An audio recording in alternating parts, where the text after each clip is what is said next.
Bismillahirrahmanirrahim. An-nahyu anisyakki fillahi ta'ala. Larangan ragu-ragu terhadap Allah subhanahu wa ta'ala. Kam fika minal kawamini. Berapa banyak pada dirimu itu terdapat penyakit. Fa-idza uridat 'alaiha al-waridatu adhartaha. Apabila ditunjukkan penyakit-penyakit itu, maka kalian akan melihat apa yang ada dalam penyakit itu. Fa idza uridat 'alaihal waridatu adharatha. Apabila ditunjukkan penyakit terkait dengan al-waridatu, terkait dengan hal-hal yang berkenaan dengan zat Allah, adhartaha, maka kamu akan melihatnya. Wa a'dhamuha,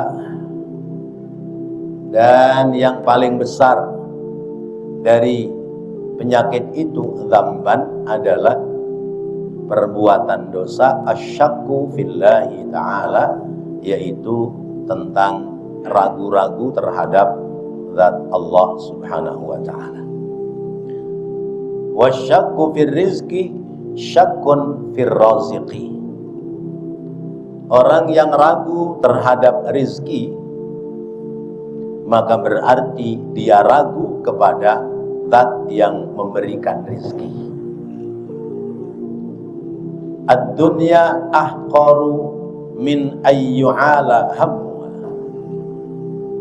Dunia itu ahqaru, lebih hina, min ayyu'ala, dari apa-apa yang ditinggalkan perhatiannya, apa-apa yang ditinggalkan hammuha, kesedihan terhadap dunia. Sagharat, menjadi kecil, al-himama, sagharta, apabila kamu menganggap kecil, al-himama, terhadap perhatian dunia, fa'alat, maka jadilah dunia itu saghiran, menjadi kecil di hadapanmu. Falau kunta kabiran, maka seandainya kamu menganggap bahwa harta dunia itu besar, la'ultal kabira, maka kamu pasti akan memuliakan sesuatu yang besar. Man 'alal hamma as-saghira wa tarakal hammal kabira istasfalna aqlahu. Siapa orang yang meninggalkan cita-cita yang kecil dan meninggalkan, siapa orang yang 'alal hamma, meninggikan cita-cita yang kecil, wa tarakal hammal kabira, dan meninggalkan cita-cita yang besar, istasfalna aqlahu, maka kami memberikan penilaian kepada orang itu adalah orang yang rendah akalnya. Qum anta, bangkitlah kamu, bima yalzamuka, terhadap apa-apa yang telah diwajibkan kepadamu, min wadhaifil ubudiyyati, dari berbagai macam rutinitas ibadah. Wa huwa, dan dia, yakumu laka bimal tazamahu, yakni yakumu laka, telah berlaku bagimu, bima, terhadap apa-apa, al-tazamahu, hal-hal yang telah menjadi kewajiban di sisinya. Ayarzuqul ju'ala wal wazagha wa banati wardana wa yunsi ayyarzuqaka. Ayarzuqul ju'ala, apakah Allah sang pemberi rizki kepada ju'al? Ju'al itu ya, kumbang, tawon kumbang. Wal wazagha, atau cicak jumbo. Apa cicak jumbo? Tokek. Wa banati wardana, dan anak-anak dari jenis-jenis kumbang, ya, tawon, lebah dan sejenisnya. Wa yunsi ayyarzuqaka, lalu Allah lupa untuk memberikan rizki kepadamu? Tidak. Qala Allah Ta'ala, berfirman Allah Ta'ala, wa'mur ahlaka bis salati wastabir 'alaiha la nas'aluka rizqan nahnu narzuquka wal 'aqibatu littaqwa. Surat Toha ayat 132. Wa'mur, dan perintahkanlah ahlaka, kepada keluargamu, bis salati, untuk mendirikan salat. Wastabir, dan bersabarlah, 'alaiha, atas pekerjaan salat itu. Artinya tetap dalam kesabaran sekalipun sulit untuk melaksanakan salat. La nas'aluka, kami Allah tidak meminta kepadamu rizqan, berupa rizki. Nahnu narzuquka, tetapi kami yang memberikan rizki kepadamu. Wal 'aqibatu littaqwa, dan kesudahan yang baik itu akan berada bagi orang-orang yang bertakwa. Kullu man kana mura'iyan li haqqillahi ta'ala la yuhaddisullaha hadasan fil mamlakati illa a'lamahu. Tiap orang, kullu man, tiap-tiap orang, kana yang ada, mura'iyan, telah memelihara, li haqqillahi ta'ala, terhadap hak-haknya Allah Ta'ala, la yuhaddisullaha hadasan, Allah tidak akan memperlakukan kepadanya, Allah tidak akan memperlakukan dengan perlakuan fil mamlakati, pada perlakuan kerajaan, illa, kecuali a'lamahu, Allah akan memberitahu kepadanya. Nadhara ba'duhum ila ba'din, nadhara ba'duhum ila ba'di jama'atin, sebagian para ulama, nadhara, melihat, ba'duhum ila ba'din, sebagian dari mereka atau kelompok-kelompok dalam kehidupannya. Faqala, kemudian berkata sang ulama, hal fikum man idza ahdasallaha subhanahu wa ta'ala fil mamlakati hadasan a'lamahu.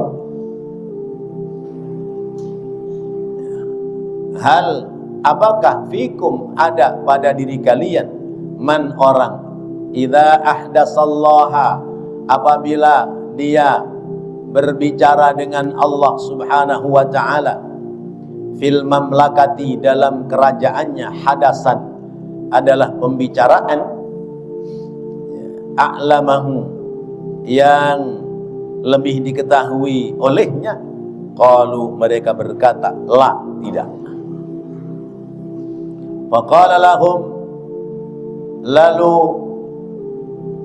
beliau berkata lahum, kepada mereka, ubku ala anfusikum, nangislah kalian atas diri-diri kalian.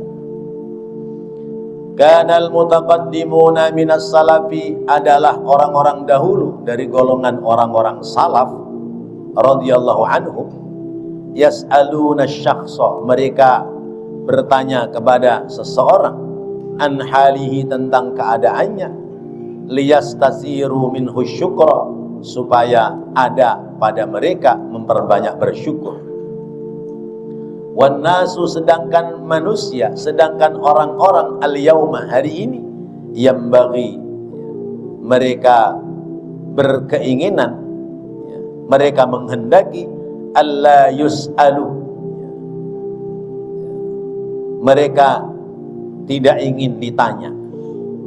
Fa innaka, karena sesungguhnya kamu, in sa'alta, apabila kamu bertanya, tastasirus syakwa, yaitu menjadikan banyak keluh kesah atas mereka, an ba'din nabbashina,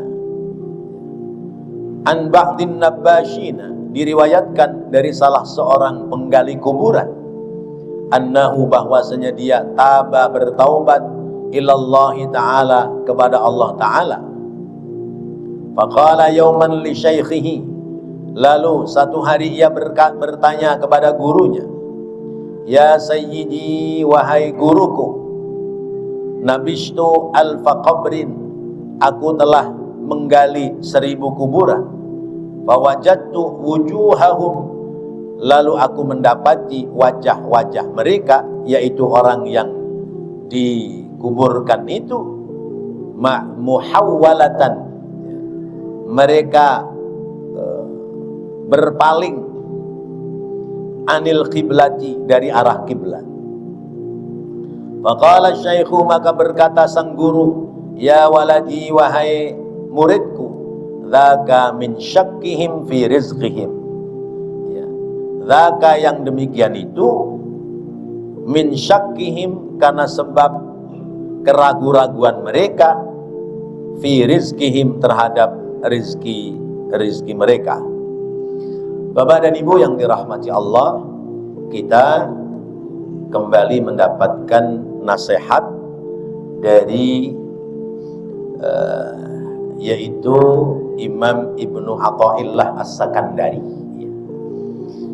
Beliau menasihati kepada kita, kalau dibukakan, dijelaskan tentang penyakit yang ada di hati kita, itu penyakit kita banyak, dan kita baru ngeh kalau hati kita ternyata banyak penyakit.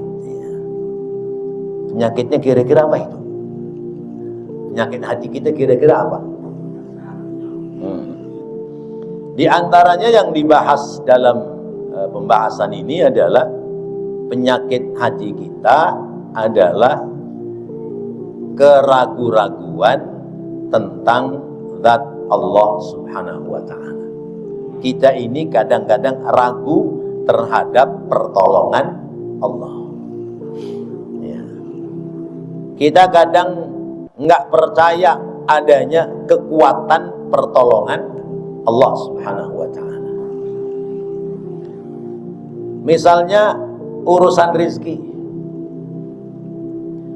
Urusan rizki itu kita kadang-kadang mengeluh, ya Allah, nggak ada duit nih, ntar besok bagaimana nih? Nah, itu berarti yashku an dhiqid dunya, mengeluh tentang sempitnya kehidupan dunia. Maka kata Rasulullah, siapa orang yang mengeluh tentang sempitnya dunia, berarti dia tidak ridho atas apa yang telah ditentukan oleh Allah Subhanahu wa ta'ala. Karena itu kita dalam hidup ini yakin saja bahwa hidup kita, urusan rezeki sudah diatur oleh Allah Subhanahu wa ta'ala. Kalau bahasa orang kampung saya, ono dino ono upo. Ada hari, ada rezeki, ada siang, ada malam, maka pasti ada bagian rezeki yang akan sampai kepada kita. Terpenting adalah kita yakin bahwa Allah mempersiapkan rezeki kepada kita, kemudian bagi kita tinggal ikhtiar dengan cara yang benar. Cara kita ikhtiar dengan benar adalah tentu berupaya mencari rezeki yang halal. Cari rezeki yang halal. Kalau misalnya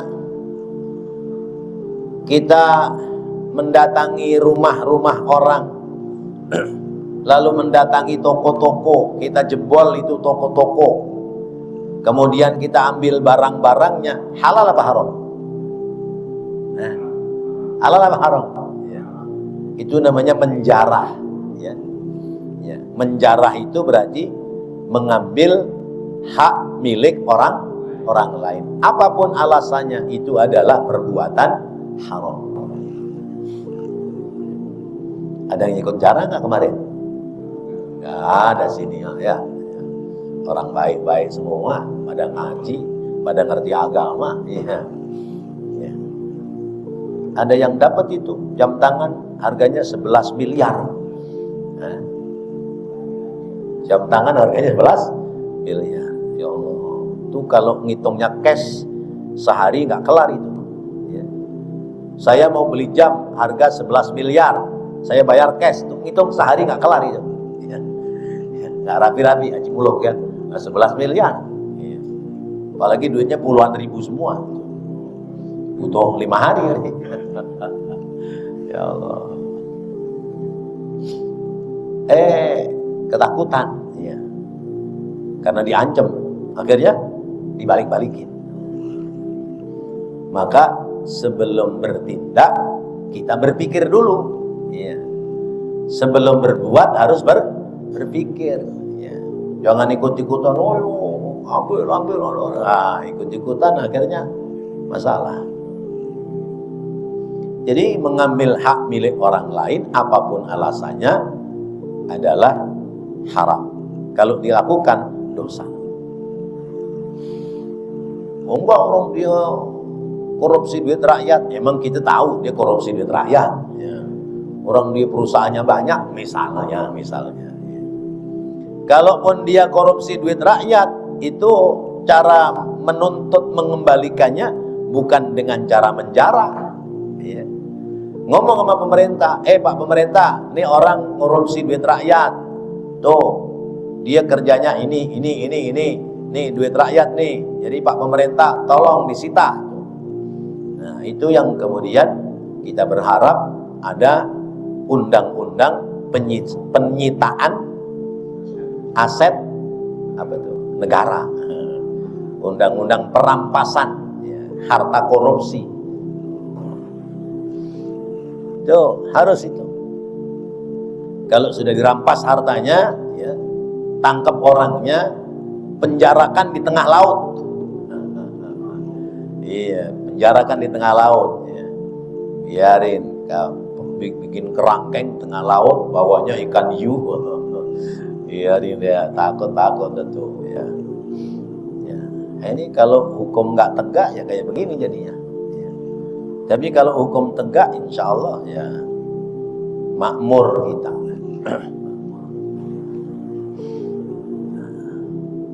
Jadi kita nggak boleh ragu sama kehidupan, sebab hidup ini sudah diatur oleh Allah. Tapi ya jangan kepedean. Kepedean itu udah diatur sama Allah. Emang kalau rezeki kita ya pasti bakal datang. Bagaimana datang kalau nggak ada ikhtiar? Iya. Cuman duduk di masjid, bolak-balik sholat sunnah hajat, doanya ya Allah berikan segenggam rezeki buat saya ya Allah berikan secuil rezeki kepada saya ya Allah. Rezekinya turunnya dari mana? Kalau tidak ada ikhtiar. Ya kudu ada ikhtiar dan yakin Allah yang bagi, Allah yang memberikan. Maka syak fir rizki, syak fir razik. Kalau orang ragu sama urusan rezeki, berarti ragu sama Allah yang ngasih rezeki. Dijelaskan di sini, ya. Binatang-binatang, ya, seperti tawon kumbang yang dia bikin rumah di dalam melubangi kayu, di dalam kayu, ada nggak rezekinya? Ada, itu masih ada lubang buat keluarnya. Bagaimana makhluk-makhluk yang ada di dalam tanah, cacing ada rezekinya. Gendon tahu gendon? Iya. Ulat bakal jadi apa itu ote-ote atau apa binatang-binatang itu ada di dalam tanah, ya. Ada rezekinya. Yang di dalam tanah aja ada rezekinya, apalagi yang di atas tanah. Yang ikhtiarnya cuma molet-molet doang di situ ada rezekinya, apalagi yang ikhtiarnya lari kurang cepet naik motor, masa kagak ada rezekinya? Nah cuman tinggal kita bisa syukur apa enggak, gitu doang. Ada yang bisa syukur sebab rezekinya kecil, ada yang enggak bisa syukur padahal rezekinya sudah banyak. Rezekinya sedikit enggak bisa syukur, yang banyak enggak bakal bisa syukur. Karena kata Rasulullah, "Man lam yashkuril qalil la yashkuril katsir." Siapa yang tidak bisa mensyukuri yang kecil, yang sedikit, dia tidak mungkin bisa mensyukuri yang banyak. Jadi ya dari kecil dulu. Iya. Orang urusan rezeki itu enggak tiba-tiba banyak, enggak, dari kecil dulu. Ya. Kecuali kalau kita anak orang kaya. Kalau kita anak orang kaya, lahir jebro udah kaya. Tapi bukan kekayaan kita, kekayaan orang tua kita. Nanti kalau orang tua kita mati, baru tuh kita kaya. Kalau orang tua belum mati, ya masih ketahan, ya, belum kaya. Jadi semua berproses. Tidak ada yang tiba-tiba besar, pasti melewati jalan yang kecil terlebih dahulu, ya, bertahan, sabar, berkembang, terus akhirnya berkembang lagi dan menjadi besar. Tapi tetap dengan cara-cara yang baik. Jangan kemudian menggunakan cara-cara yang tidak baik. Ya. Ya. Cara yang tidak baik itu sanjung sana, ya. Cari muka di sini, ya. Kemudian ngalem-ngalem sana. Ya. Akhirnya tadinya kerjanya tukang ojek, ya. Akhirnya jadi tim sukses. Ya. Begitu jadi tim sukses, diangkat lagi jadi menteri. Ya. Menteri apa wakil menteri itu? Nah, wakil menteri. Ya. Ujung-ujungnya malak sono malak sini. Ya. Tadinya gagah, ya. Kalau ngomong mah kencang gitu. Ya. Ya, gebrak meja matanya mendelik. Begitu pakai rompi oren, mewek, nangis. Ya Allah. Nah itu namanya cara mencari rezeki dengan cara-cara yang curang. Itu namanya al-mutaffifin. Ya. Wailul lil mutaffifin alladzina idza iktalu 'alan nasi yastawfun. Ya. Celaka orang-orang yang mutaffif, ya. Orang yang curang, yaitu kalau dia nimbang buat orang lain dikurangi. Wa idza kaluhum aw wazanuhum yukhsirun. Kalau nimbang buat dirinya ditambahin. Tapi kalau buat orang lain dikurangi. Curang itu namanya. Insyaallah. Jadi kita kudu yakin bahwa rezeki kita sudah diatur oleh Allah Subhanahu wa taala. Maka kita dalam hal rezeki itu urusan dunia. Dunia itu besar apa kecil? Ayo, dunia besar apa kecil? Kecil. Yang besar akhirat. Akhirat. Tapi setan menggoda kita. Ada orang yang tergoda oleh harta dunia itu, namanya maghrur, orang yang tertipu. Ya. Kata Allah dalam surat Luqman, ya, diterangkan, wa mal hayatud dunya illa mata'ul ghurur. Tiadalah kehidupan dunia kecuali kesenangan yang menipu. Ya. Al-Hadid ayat 14. Jadi kehidupan dunia itu mata'ul ghurur, kesenangan yang menipu. Orang yang tertipu oleh kesenangan dunia namanya ghurur. Ya. Tapi ada yang tertipu oleh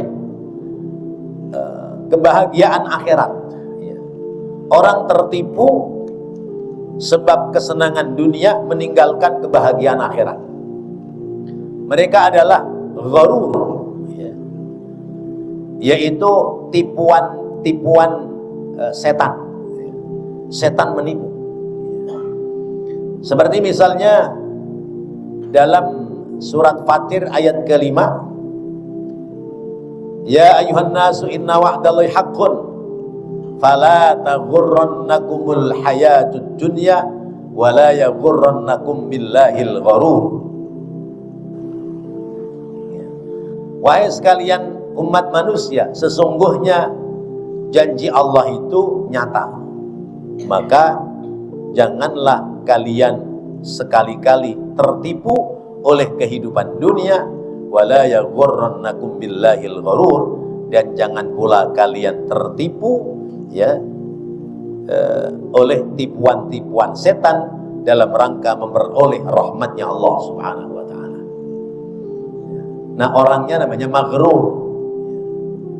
Itu ayat ada dua, ada dalam surat Fatir ke-5 dan ada dalam surat Luqman ayat 33. Maka prinsip kita, dunia itu kecil sebab ad-dunya zallun zailun. Dunia itu bakal binasa. Ya. Dunia itu bakal binasa, bakal lenyap. Tapi kalau akhirat baqin wa abqa, ya. Kekal selama-lamanya. Ya. Dunia binasa, akhirat kekal. Itu yang sesungguhnya. Tetapi bahasa setan begini, ya. Ad-dunya naqdun wal akhiratu nasi'atun. Dunia itu kontan, sedangkan akhirat tempo. Ya. Upah dunia itu kontan, upah akhirat tempo. Kata setan, an-naqdu khairun minan nasi'ah. Ya. Upah kontan lebih baik daripada upah tempo. Maka ad-dunya khairun minal akhirah. Berarti dunia lebih baik dari akhirat. Itu namanya tipuan setan. Ya. Coba undangan tahlilan itu kontan apa tempo? Ayo, undangan tahlilan kontan apa tempo? Kontan. Ya. Berangkatnya santai, pulangnya cepet-cepet. Karena dapat kontan. Kenapa cepet-cepet? Udah dapat bayaran kontan, berkat. Ya. Berkat sama snack yang ada di piring dituangin semua. Ya. Nah, undangan kendurenan karena upahnya kontan, maka ya, banyak yang hadir datang ke tempat-tempat kendurenan. Sampai-sampai yang di masjid belum turun, dia sudah sampai ke tempat sahibul hajat. Ya. Ini nyata ini, saya nggak ngomong sindir-sindiran, nggak, nyata begitu. Bener nggak? Ini bapak misalnya diundang nih kendurenan, nanti habis sisa, bapak belum turun sholat, dia udah datang duluan. Iya. Udah duduk di tempat yang punya hajat. Kenapa begitu? Sebab dikontan. Ya, bayarannya kontan. Tapi kalau ngaji, kontan apa tempo? Tempo. Karena bayarnya tempo, maka banyakan datang kendurenan apa banyakan datang ngaji? Kenapa ngaji sedikit yang datang? Bayarannya di tempo. Tuh. Nah, orang yang kena ya, kena apa itu provokasi setan, maka dia mengejar yang kontan, meninggalkan yang tempo. Itu berarti dia maghrur, tertipu. Ya. ya ini kita terus terang aja ngomong begitu ya. Karena biasanya saya kalau dapat undangan kendurenan itu jamaahnya banyak ya. Bisa 4 kali 5 kali dari jamaah pengajian. Ini pengajian 20 orang aja nggak ada, coba kendurenan iya, penuh kagak muat tempatnya. Kenapa kendurenan penuh, pengajian sepi? Pengajian upahnya tempo ya. Kendurenan upahnya kontan. Itu contoh. Kenapa nebus beras murah di kelurahan itu penuh orangnya? Karena kontak ya. Ya. Atau apa itu kalau musim caleg tuh pilihan gubernur apa pilihan DPR beras murah sembako murah ya. Nebus sembako murah ya, harga 25.000 cukup bayar 5.000. Banyak nggak yang datang? Banyak. Yang nggak dapat kupon marah nggak? Yang nggak dapat kupon marah-marah apa panitia? Mau apa sih panitia beda-bedain, saya kagak dapat ya, terus saudaranya kaya dapat. Kenapa begitu? Karena kontan urusan dunia. Coba urusan sholat ya. Sholat upahnya kontan apa tempo? Tempo.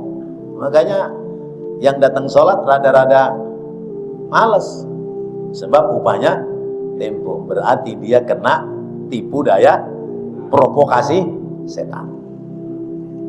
Maghrur namanya. Ada lagi begini. Ladzatud dunya yaqin wa ladzatul akhirah syak. Kelezatan dunia itu yakin. Sementara kelezatan akhirat diragukan. Ya. Kenikmatan dunia yakin. Ya. Misalnya punya duit, cepet datang ke warung ya, itu makan sudah apa itu wudelnya mencong ya. Apalagi warung warteg atau warpek ya, ya. warung Pekalongan ya. Nasi begono buat duit cepet udah kenceng udah perutnya dah. Ya. Itu lezat dunia, itu lezat ya. Yakin. Tapi lezatnya akhirat yakin apa ragu? Iya.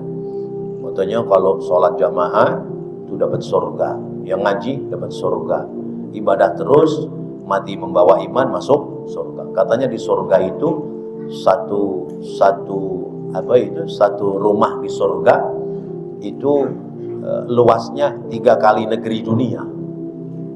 Terus satu rumah itu ada 70 pintu, 70 pintu atau 70 kamar. Terus satu kamar itu ya ada satu bidadari. Satu kamar ada 70, satu rumah ada 70 kamar, satu kamarnya itu ada satu bidadari. Berarti satu rumah ada 70 bidadari. Iya apa enggak ya? Berarti ragu. Ya. Bagi siapa? Bagi orang yang sudah tertipu oleh setan. Bagi orang yang tidak tertipu oleh setan, yakin akhirat itu yakin, justru dunia itu tipuan. Bapak makan lezat, ya, itu makan lezat enaknya cuma di mulut doang. 5 cm lewat leher, dikeluarin lagi, enak apa enggak? Iya. Tadi makan burger enak nih, udah habis nih, pingin coba biar enak dah, keluarin dah tuh. Enak gak dikunyah lagi? Agak enak. Berarti enaknya di mulut sama di mulut saja. Kalau lewat 5 cm leher, udah gak enak lagi. Ya. Nunggu besok, ya, dikeluarkan dari pintu belakang. Ya. Boro-boro rasanya enak, baunya aja gak enak. Itu tipuan apa bukan? Tipuan. Ya. Lain hal nikmat dalam surganya Allah Subhanahu wa taala. Maka fala yaghurrannakum billahil ghurur. Fala taghurrannakumul hayatad dunya wa la yaghurrannakum billahil ghurur. Maka janganlah kamu tertipu oleh kesenangan dunia, kehidupan dunia, dan jangan pula tertipu oleh setan sehingga kita lari dari rahmatnya Allah Subhanahu wa ta'ala. Nah, Bapak dan Ibu yang dirahmati Allah, maka kita harus yakin bahwa lezatnya dunia itu tidak seberapa dibanding dengan lezatnya akhirat. Oleh karenanya, manakala kita tidak memperoleh kelezatan dunia, jangan kecewa. Masih ada harapan memperoleh kelezatan negeri akhirat.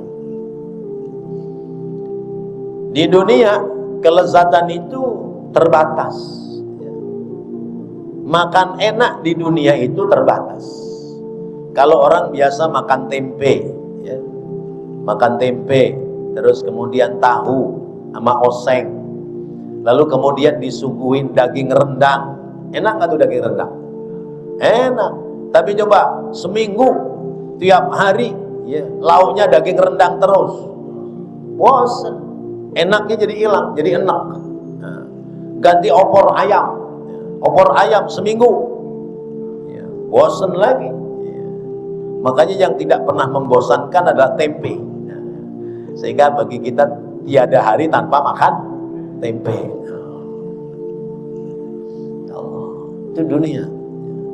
Tapi orang banyak mengejar urusan-urusan dunia, sampai-sampai meninggalkan urusan akhirat.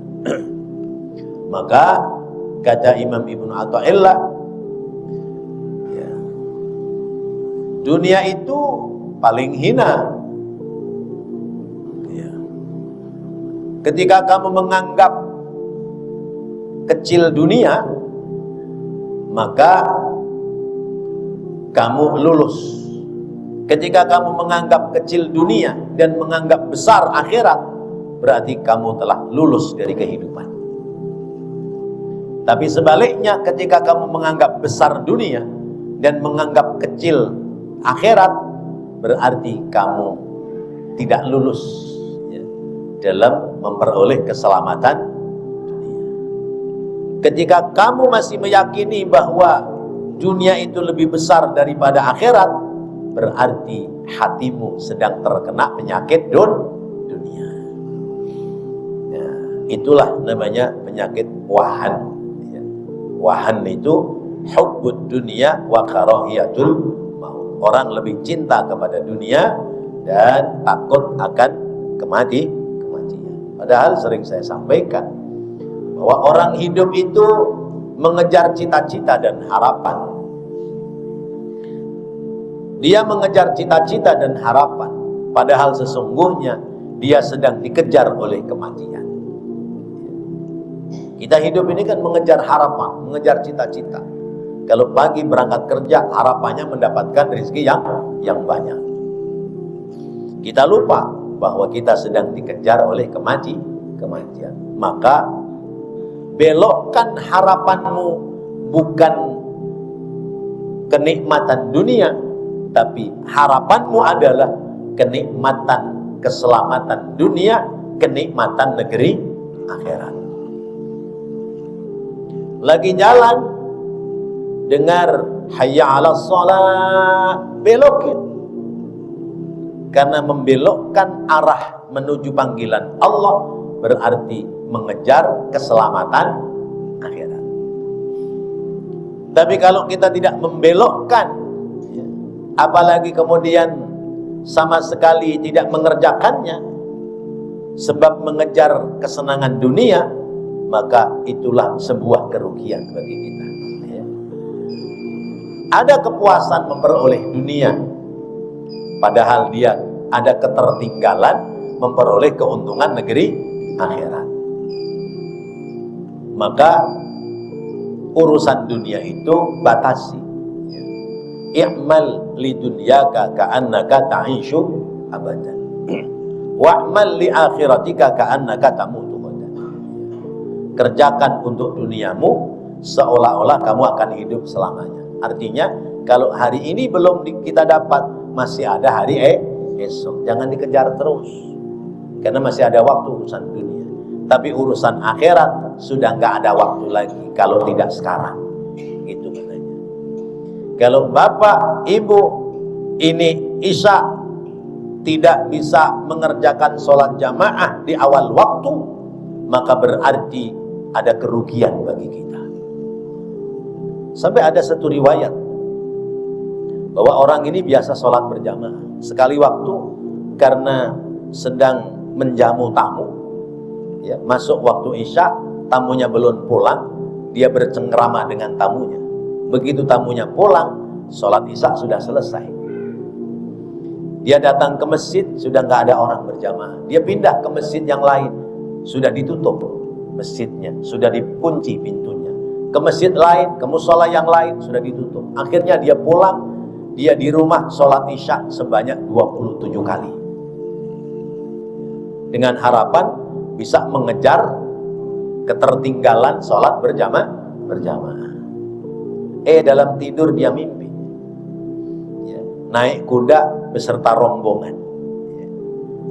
Tapi kuda dia tertinggal, ya. Dikejar, dipacu kudanya secepatnya, tetap tertinggal. Akhirnya kata temennya, kamu nggak bakal bisa ngelewatin mereka, kamu nggak bakal bisa menyamai mereka. Kenapa? Sekalipun kamu sudah tambal dengan 27 kali sholat Isya, tetap kamu tertinggal dalam nilai pahala di sisi Allah Subhanahu wa ta'ala. Kalau sudah seperti ini bagaimana? Ya. Maka masukkan dalam mindset kita, pikiran kita, ya, upayakan kita untuk tidak meninggalkan sholat berjamaah. Perintahkan anak-anak kita untuk sholat, ya. Ajarkan kesabaran dalam melaksanakan ibadah sholat, sehingga tidak meninggalkan pekerjaan ibadah sholat. Syukur-syukur bisa sholat berjamaah dalam lima waktu. Itu yang harus kita kejar, karena itu adalah keuntungan kita yang sesungguhnya saat nanti kita menghadap Allah Subhanahu wa ta'ala. Ada seorang santri kerjanya tukang gali kuburan, ya, setiap gali kuburan untuk menguburkan jenazah berikutnya, itu didapati ketika dikuburkan wajahnya menghadap ke kiblat, tapi begitu dibuka, digali untuk menguburkan kembali, kenapa wajahnya tidak lagi menghadap ke kiblat? Ternyata dia pingin balik lagi ke dunia. Dia pingin balik lagi ke dunia, dia pingin ibadah dengan sebaik-baiknya. Karena dulu saat hidup di dunia, dia tidak ibadah dengan baik. Saat di dunia, dia penuh keraguan-raguan terhadap penghambaan diri kepada Allah, sehingga ketika sampai di alam kubur dia ingin balik lagi ke dunia. Maka sebelum kita meninggalkan dunia, jangan sampai kita nanti ingin balik lagi ke dunia. Kenapa? Karena sudah mendapatkan ketenangan, kenikmatan di alam berikutnya, yaitu alam barzakh, alam kubur. Wallahu a'lam bissawab. Mudah-mudahan Allah jadikan ilmu yang bermanfaat. Rabbana taqabbal minna innaka antas sami'ul alim wa tub 'alaina innaka antat tawwabur rahim. Rabbighfir warham wa anta khairur rahimin. Wa sallallahu ala sayyidina Muhammad wa ala alihi wa sahbihi wa sallam. Walhamdulillahi rabbil alamin. Wassalamualaikum warahmatullahi wabarakatuh.